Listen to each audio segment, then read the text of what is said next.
પરિવારના સભ્યો એ આપણી જવાબદારી નથી? આજે પરિવારની જરૂર શું કામ છે? આપણે બધાને આ પરિવાર વ્યવસ્થા, કુટુંબ વ્યવસ્થા, સમાજ વ્યવસ્થા શેના માટે છે? પહેલાના સમયમાં મને જ્યાં યાદ છે ત્યાં સુધી કે નાનકડો એવો તાવ આવ્યો હોય ને દવાખાને દાખલ કર્યો હોય તો મામા, માસીયું, ફયું અઠવાડિયા સુધી બધા ખબર કાઢવા વાળા પત્તા નહીં હતા ને. ત્યારે એક ભાવના હતી કે મારા ભાઈ બીમાર પડી ગયા, કે મારી બેન બીમાર પડી ગયા, કે મારા કાકા બીમાર પડી ગયા. હવે એટલા બધા સ્વતંત્ર થઈ ગયા છે આપણા જીવનમાં કે આ બીમાર છે ને એ માણસથી જલ્દી છુટકારો જોઈએ છે. તો આપણે જ આપણા પરિવારના સભ્યોથી ભાગશું એની મુશ્કેલીમાં તો કોણ કામ આવશે? અને છેલ્લે હું લેવા જાઉં એટલે મને કે ખબર, આપણે એમ કહીએ કે તમને દયા નથી આવતી, આ વસ્તુ તમારી યાર થશે, શું કહશો? તો કે અમે ઢહેડાઈ લેવું, પીડામાં ઢહેડાઈ લેવું. પણ બોલવું સહેલું છે.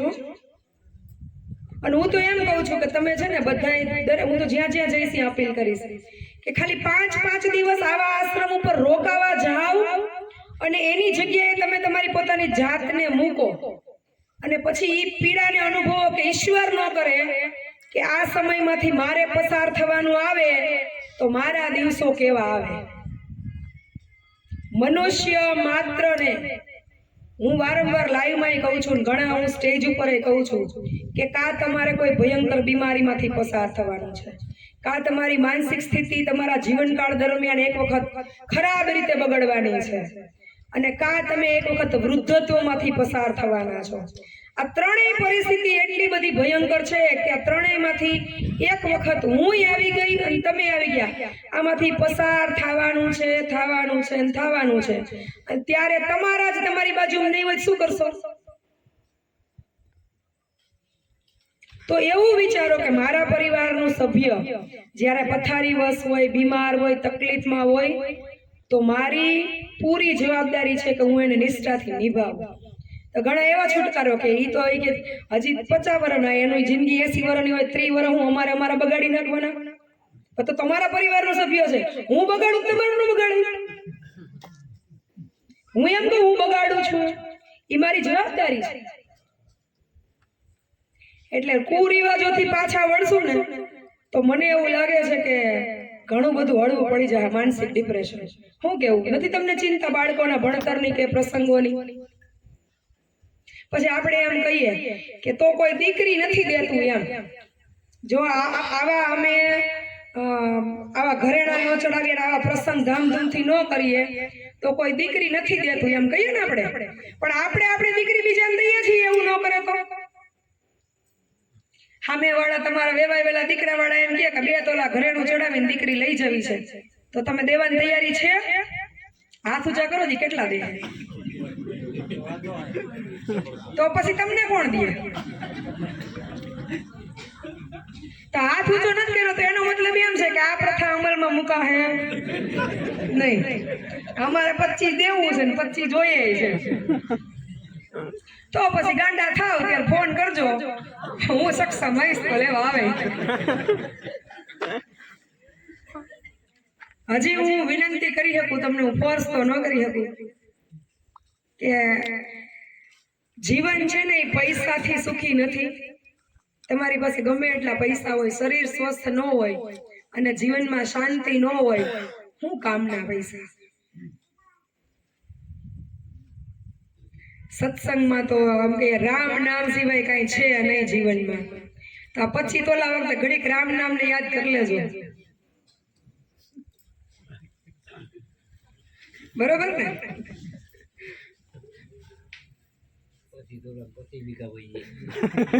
તોય પૂરું નથી થતું ને ભાઈ. તમે લોકો જમીનો વેચીને દીકરા દીકરીના ભણતરમાં ખર્ચો નથી કરતા. એ ખર્ચો લેખે છે કે કદાચ તમે તમારા સંતાનના ઉજ્જવળ ભવિષ્ય માટે કઈ સંપત્તિ વેચવી પડતી હોય તો એ ઠેકાણે છે કે ભાઈ ચલો એનું ભવિષ્ય આગળ ઉજળું થશે. પણ તમે પરણાવવા માટે થઈ અને સંપત્તિઓ વેચી નાખો છો. સાથે સાથે બેંકોના એવડા પાછા એમ કે સીસી ઓડી લઈ લ્યો ને એક જ વાર છે ને લગ્ન તો. પણ સીસી ઓડી ના પછી વાહા બેવડા વાળી દે છે હે પછી અમારા ભાઈ જો ઈ એમ કે ખાવાનું નથી તો હું એને પૂછું પડીકા ખાવ છો ને ઠીક છે કે ભાઈ ઈ તો એમ કહે છે કે ભાઈ મારી ફેક્ટરીમાં જે કંઈ પણ કર્મચારીઓ છે એના ઘર ફેક્ટરી થકી હાલે છે આજે 5-25 ની રોજગારી છે અને હારે હારે હું જે પ્રવાસ કરું છું હું જે ભૂખ વેઠું છું કે હું જે હેરાનગતિ કરું છું એમાં 5-25 આશ્રમના જીવો સચવાય છે પરમાર્થ માટે આજે ઈ ફેક્ટરી માટે દોડધામ કરે છે કે કદાચ ખાવાનું ભૂલી જાય છે પણ આપણે તો શેના માટે વેચીએ પ્રસંગો દીપાવવા માટે અને માત્ર ફોટોગ્રાફી માટે બીજાને દેખાડવા માટે તો આ દેખાદેખી અદેખાઈમાંથી નહીં બાયણે નીકળીએ ને તો પતન નિશ્ચિત છે અને તમારું કોઈ પતન કરતું નથી તમને કોઈ કર્મ નડતા નથી તમે જે ચકેડા ચિત્રો છો ને એ ચકેડા નડે છે અને ઈ જ તમારું કર્મ પછી આપણે એમ કહીએ કે અમને પિતૃ નડે અમને કોક વૈડગું અમને કોક કરી નાખ્યું કોઈએ કાંઈ કરી નથી નાખ્યું તમારું મન બધું તમને કરી નાખે છે કારણ કે મન તમારા કંટ્રોલમાં નથી અને તમારી જીદ તમારે છોડવી નથી મને કહ્યું તો તમે બધા ખૂબ સત્સંગ ભજન કરતા હશો એમાં એકેય શાસ્ત્રોમાં કે ક્યાંય એમાં લખ્યું છે કે તમને કોઈ કઈ કરી નાખે તમને કોઈ કઈ પીવડાવી દે એકેય શાસ્ત્રમાં કે દોરા ધાગા લખ્યા છે અને આમાં બેઠા એમાંથી સાચું બોલો તો હું તમને હમણાં કહી દઉં કે તમને કોઈ કઈ હમણાં એમ કહું કે અમારા ઘરે પીપળો છે ને અહીંયા દાદા આવી ગયા હતા ને એને આ કરી નાખ્યું એટલે બધું હયા કરો ને હું એમ કહું કાલ્યો દોરો બાંધી લ્યો ને બધું હરખું થઈ જાય હમણાં લાઈન થાય દોરા બરાબર થાય ને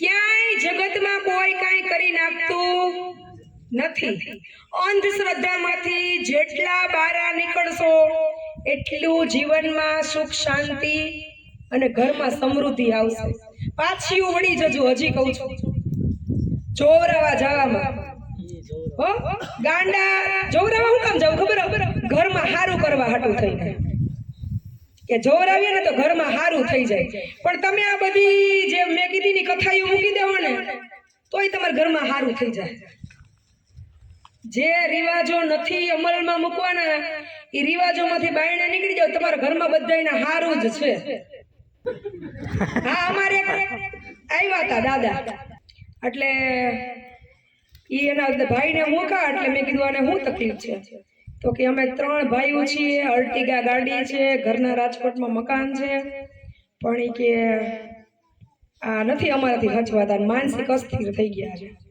મેં તો બરાબર આવી જ રીતે બાજુમાં બેઠી ત્યાં એના ફોન આવ્યો સામે કોઈક ભાવનગરથી 22 વર્ષનો દીકરા તમારે એ કહે છે ને આ ભાઈને ખવડાવવામાં કોકે કાંઈક દઈ દીધું છે માથેથી રોટલી ઉતાર નાખો 2 દીવા કરી નાખો 1 અગરબત્તી કરી નાખો અને સવારે એ ભાઈના હાથે આ રોટલી અને ગાય કૂતરાને ખવડાવી દેજો અને કાલે હાંજે કેટલો ફેર પડે એ મને કહેજો મેં ફોન જટી લીધી મેં તો પેલા તાર ભાઈને સારું કર આનો જે વિધિનો ખર્ચો થાય ને બધો હું દઈશ તો ઓલા ભાઈના મગજમાં 22 વર્ષના દીકરાના મગજમાં એને વ્યામ નાખી દીધો કે તારા ભાઈને કઈક ખવડાવી દીધો એટલે ઓલો ધંધે વળગી ગયો તું ગામના ભાઈઓને હરખા કરી કે તાર ભાઈને હરખો કરી તું આ આશ્રમમાં હું કમ મૂકવા આવ્યા ભાઈ હે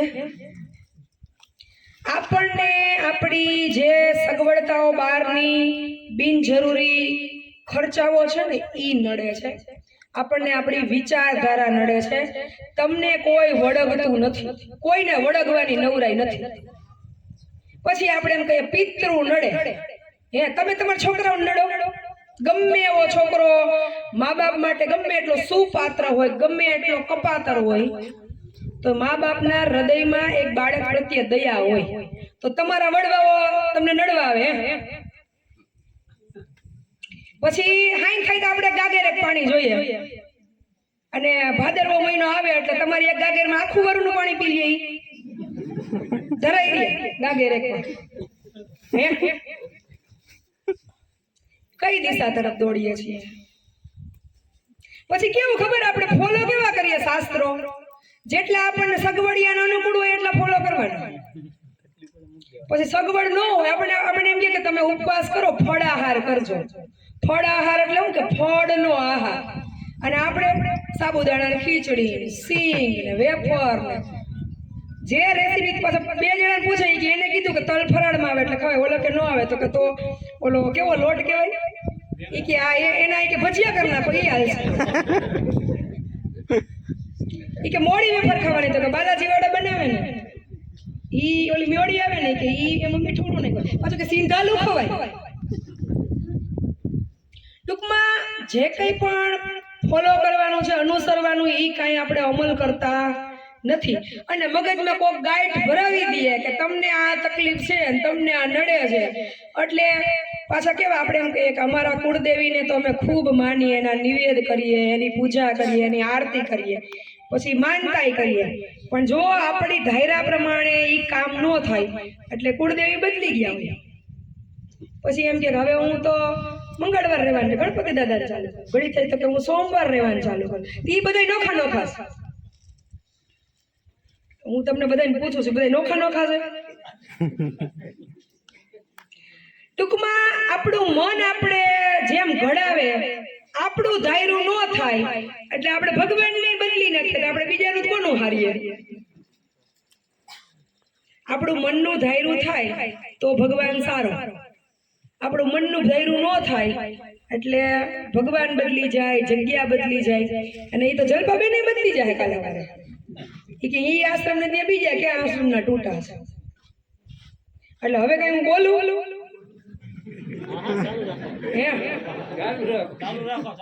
પછી જલપાબેન પટેલ જેવી દીકરી ઘરમાં હોવી જોઈએ એમ કમેન્ટ વાંચે ને કે જલપાબેન તો સિંહણ છે એમ કે ગમે એની પથારી ફેરવી નાખે. પણ તમારા દીકરાની ઓ જલપાબેન જેવી થાય તમે લોકો સ્વીકારશો? તો કે બાધોકની હે, રખડું હે, ખાલી ગાંડા જ નવરાવ્યા કરે છે. ઘરમાં ધ્યાન દે ને આ ગામમાં નથી ખવડાવવા જાવ, જવા દેહો. હા ના તો કયો તો મને ખબર પડે. એવું આવે તો અપનાવવું પડે, બીજું તો એવું આવે તો અપનાવવું પડે, બીજું તો હું એવી કઈ હતી મને જ ન અપનાવી કોઈ એટલે મારે નીકળી જવું પડ્યું.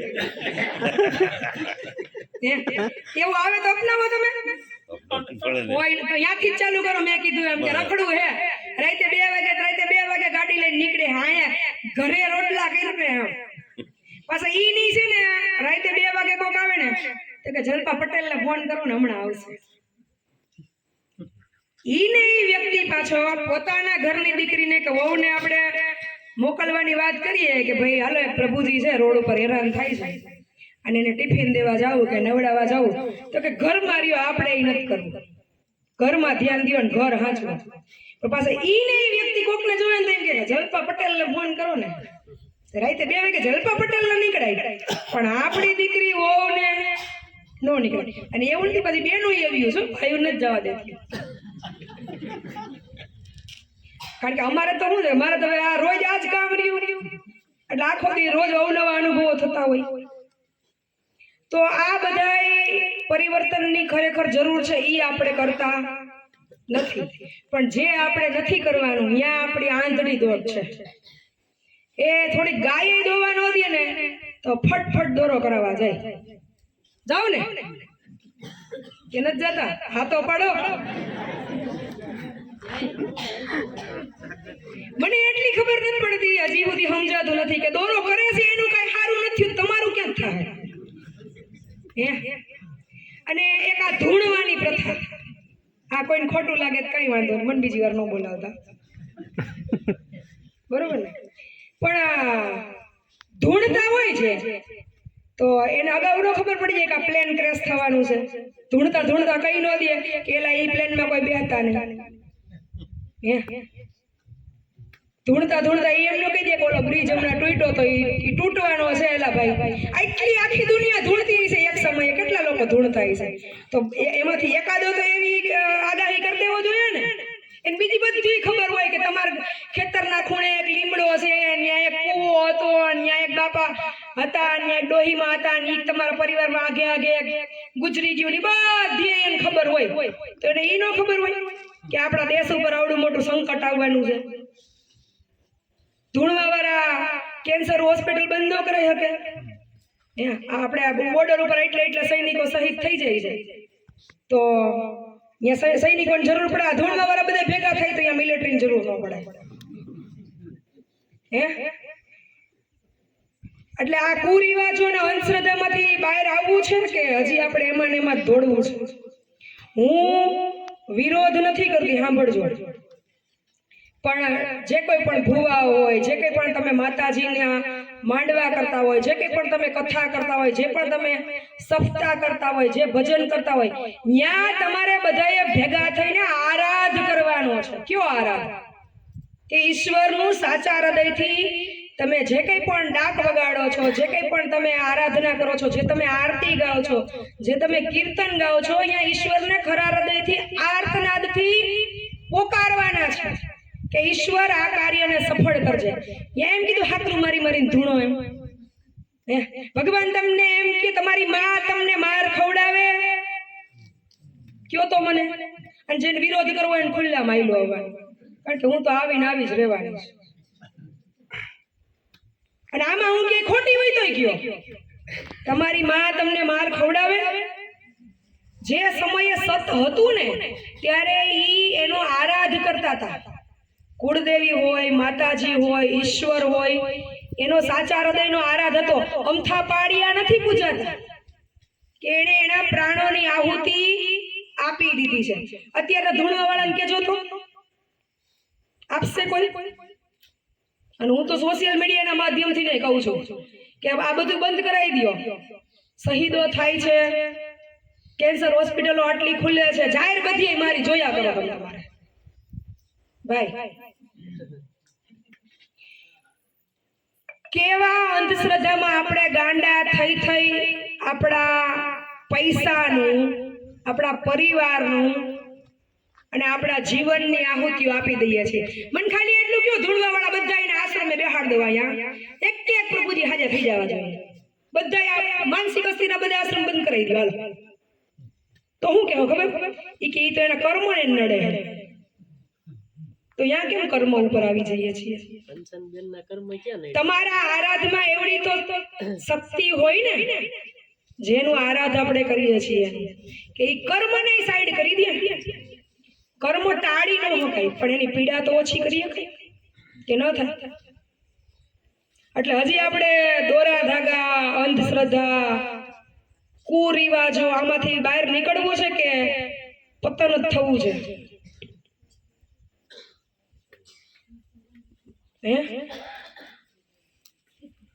પછી બોલે 1 રૂપિયો પડી ગયો હોય ને એટલે 5 વાર પગે લાગીએ. બજારમાંથી મળ્યો હોય તેમ કે લક્ષ્મી મળી, પગે લાગીએ. તે પછી આ લગ્નમાં ને ડાયરામાં ધબધબાટી ઉડાડીએ, પછી માથે ઠેકડા મારીએ. આપણે પૈસાની ઘોર નથી કરતા. ખરેખર લક્ષ્મી અને સરસ્વતીનું જ્યારે તમે પૂજન કરતા હોય ને તો લક્ષ્મીને આમ વરસાવવાની હોય. આપણે આપણા અહમને ઉડાડીએ છીએ કે મારી પાસે સૌથી વધુ પૈસા છે. પૂછો તમારા અંતરાત્માને, કરીએ છીએ નથી કરતા? લગ્ન હોય કે ડાયરા હોય, સંતવાણી હોય, ખરેખર અંતરાત્માને પૂછીને જવાબ દેજો. હું કહું છું એટલે નહીં. જ્યારે આપણે આમ ઉડાડીએ છીએ ત્યારે આપણે અંતરિત ભાવથી ઉડાડીએ છીએ ને કે બધાય મને જોવે છે, હું પૈસાદાર છું, હું ઉડાડું છું. ખોટું હોય કયો તો પાછું લઈ લો. તમારું ચપ્પલ ને મારું માથું, આમાં ખોટું હોય પાછું થાય છે આવું. તો ઈ લક્ષ્મીનું આપણે અપમાન નથી કરતા? એક બાજુ આપણે ભગવાન વિષ્ણુની પત્ની એવી લક્ષ્મીનું આરાધન કરીએ. ઘણા બધા હશે બહેનો કે જે સવારે ઉઠીને ધરતીને પગે લાગીને ઊભા થતા હશે, ઉંબરા પૂજન કરતા હશે. અને એક આપણું શુભ કાર્ય હોય કે કોઈ પણ કાર્ય હોય એમાં લક્ષ્મી પૂજન આપણે કરીએ, ગણપતિ પૂજન કરીએ. અને એ જ લક્ષ્મીને આપણે સોળે ધારે ગમે ત્યાં ઉડાડીએ અને પછી આપણે પ્રાર્થના કરીએ કે અમારા ઘરમાં અષ્ટલક્ષ્મીનો વાસ થાય, રિદ્ધિ સિદ્ધિનો વાસ થાય. એ વસ્તુ શક્ય છે? ભગવાન વિષ્ણુની પત્નીને આપણે ઉડાડીએ અને આપણી ઘરવાળી સામું કોઈ જોયું હોય તો ધોકા લઈને બાયણે નીકળીએ. મને ખાલી એટલું કહ્યું કે ખરેખર આ બધાય કુરિવાજો આપણે બેફામ અમલ કરીએ છીએ. અને એક બાજુ આપણે શાસ્ત્રની, ધર્મની, ભગવાનની, સેવાની, ભજનની વાતો કરીએ છીએ. આ બધું નીકળી જાય ને, ખાલી અમલમાં મૂકજો. કદાચ 2-5% મહિનોથી પ્રયત્ન તો કરજો કે મેં જે કીધું એ રસ્તે નથી જવાનું. પછી તમારા જીવનમાં કેટલું મગજ તમારું હળવું રહે અને કેટલી શાંતિ રહે ને એ મને કહેજો અનુભવ કરીને. મોઢાની વાતો નહીં, લોન માથે હોય ને લોન ભરાઈ જાય કેટલા હળવા થઈ જાય ને એમ આ બધા કુરિવાજોમાંથી બહાર નીકળી જઈએ. અને બીજું એક બાજુ આપણે શું કહીએ, સગાઈ કરવાની હોય તો કે નસીબમાં હશે ત્યારે થઈ જશે, દરવાજા બંધ હશે તોય ખોલીને કોક દીકરી દેશે. તો તમારા પ્રારબ્ધ કર્મમાં તમે સચ્ચાઈથી, નિષ્ઠાથી, ઈમાનદારીથી સંઘર્ષ કરીને જે કર્મ કર્યું હશે ને ઈ તો એના ટાણી એનો દરવાજો ખખડાવશે ને ખખડાવશે જ. તમે હુતા હશે તો ખખડાવશે. અમારા ભાઈ હમણાં જ કહેતા હતા કે બેન હવે હું મુસાફરી કરું ને પ્લેનમાં તો બીક લાગે પ્લેન ક્રેશ થવાની. તો મારું ખાલી મેં ભાઈને કીધું 2 દિવસ પહેલા જ કે તારો તો ભાઈ બિઝનેસ છે, તારા તો હાલતા વિદેશની ટૂરો હોય તો અહીંયા તો કાંઈ રોડેથી જવાશે નહીં. માં બિચારા ડોક્ટરો બિલ્ડિંગમાં જમતા હતા, ઈ ક્યાં પ્લેનમાં ઉડતા હતા? તો મરવાનું છે એક દિવસ, ઈ તો ફાઇનલ જ છે. ચોક્કસ દિવસ નથી, અચોક્કસ છે, પણ ખબર તો છે જ ને કે આપણે એક દિવસ જવાનું છે. તો મોતનો ભય રાખીને રોજ શું જીવવાનું? મરવાનું છે તો ફાઇનલ છે, ઈ તમને કઈ નહીં ન થવાનું. તો ઈ પ્લેનમાં જાય કે બસમાં જાય કે ઘરમાં બેસે, જ્યારે જે થવા કાળ છે ઈ થઈને જ રહેવાનું છે. તો તમે કદાચ આ કુરિવાજો નહીં અપનાવો, અંધશ્રદ્ધામાં નહીં પડો, તોય તમારા જીવનમાં જ્યારે તમારા દીકરા દીકરીઓ પરણવાના હશે, જે ક્ષેત્રમાં એ આગળ વધવાના હશે, તમારી જીવનની જે પ્રગતિ જ્યાં જઈને ઊભી રહેવાની હશે ઈ રહેશે ને રહેશે જ. પણ એના માટે સત્ય, નિષ્ઠા, ઈમાનદારી અને સંઘર્ષ આ હશે તો